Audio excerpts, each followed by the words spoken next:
तो मैं चंदन कुमार दरोगा स्पेशल में आप सबका स्वागत है।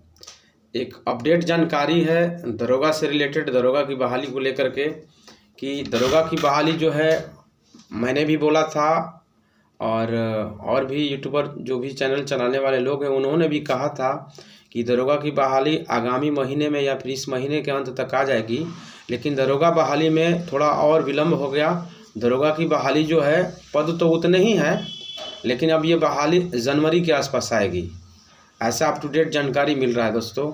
और आगामी सचिवालय सहायक की परीक्षा के लिए मैंने जो कल वीडियो बना के अपलोड किया था कि ये करंट अफेयर्स में जो सिलेबस होंगे उस तरह का जो सिलेबस है उस आधार पे मैंने क्वेश्चन बनाए हैं कि कैसे क्वेश्चन आ सकते हैं।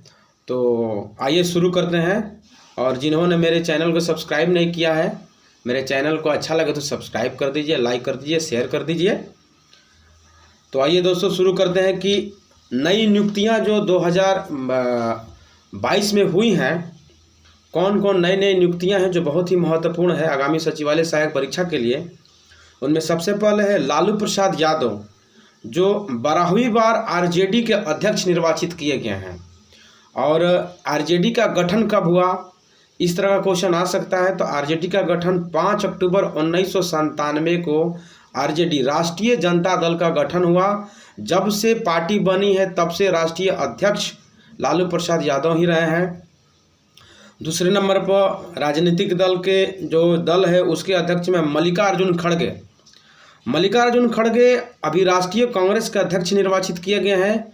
ये 24 वर्ष के बाद किसी कांग्रेस के बाहर का, यानी कि गांधी नेहरू परिवार से बाहर का किसी व्यक्ति को अध्यक्ष बनाया गया है। तथा ब्रिटेन में भारतीय मूल का प्रथम प्रधानमंत्री जो है ऋषि सुनक को, जो 25 अक्टूबर 2022 को ब्रिटेन के प्रधानमंत्री नियुक्त किए गए हैं। और ये किस पार्टी से है, तक कंजर्वेटिव पार्टी। ऐसा क्वेश्चन आ सकता है कि ये ऋषि सुनक किस पार्टी से हैं, तो ऋषि सुनक कंजर्वेटिव पार्टी से हैं।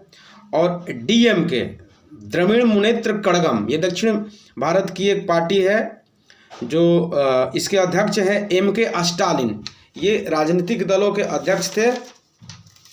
और द्रौपदी मुर्मू जो भारत की राष्ट्रपति निर्वाचित की गई हैं। तो कौन ये राष्ट्रपति हैं, तो 15वीं राष्ट्रपति है, क्रम संख्या आप सबसे पूछ सकता है।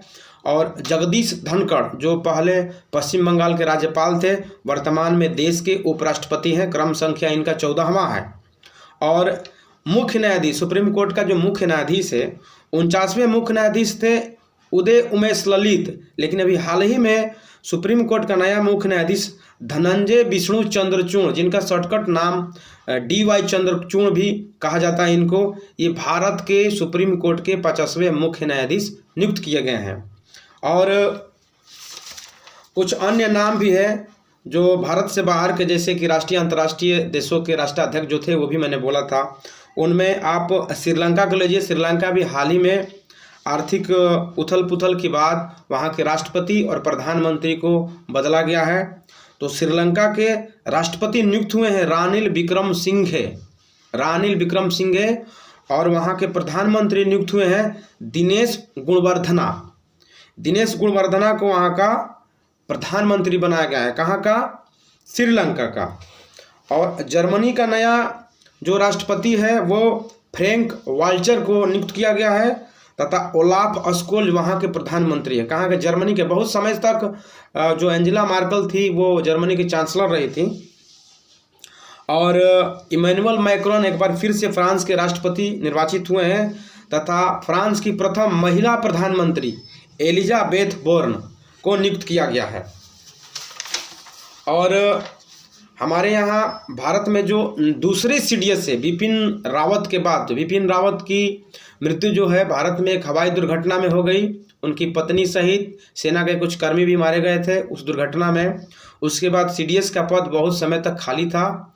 और उसके बाद अभी हाल ही में अनिल चौहान को भारत का दूसरा CDS चीफ डिफेंस स्टाफ नियुक्त किया गया है। और भारत का जो जनगणना आयुक्त था पहले विवेक जोशी थे। अभी हाल ही में विवेक जोशी के स्थान पर मृत्युंजय कुमार मृत्युंजय कुमार नारायण को भारत का नया जनगणना आयुक्त नियुक्त किया गया है। और कुछ और भी नाम है जो परिवर्तित नाम है। भारत सरकार कुछ समय से अभियान चला रही है कि इस नाम को बदल के नया नाम करना है, इस नाम को बदल के नया नाम करना है। ऐसे बहुत सारे नाम चेंजिंग किए जा रहे हैं। तभी हाल ही में, इससे पहले जो भी मैंने वीडियो बनाया था उसमें तो परिवर्तित नाम थे, वो मैंने डाला था। लेकिन अभी जो हाल ही में जो चेंजिंग हुई है वो अप टू डेट है कि भारत का जो दिल्ली स्थित राजपथ और सेंट्रल विस्टा लॉन जो था उसका नाम बदल करके कर्तव्य पथ कर दिया गया है।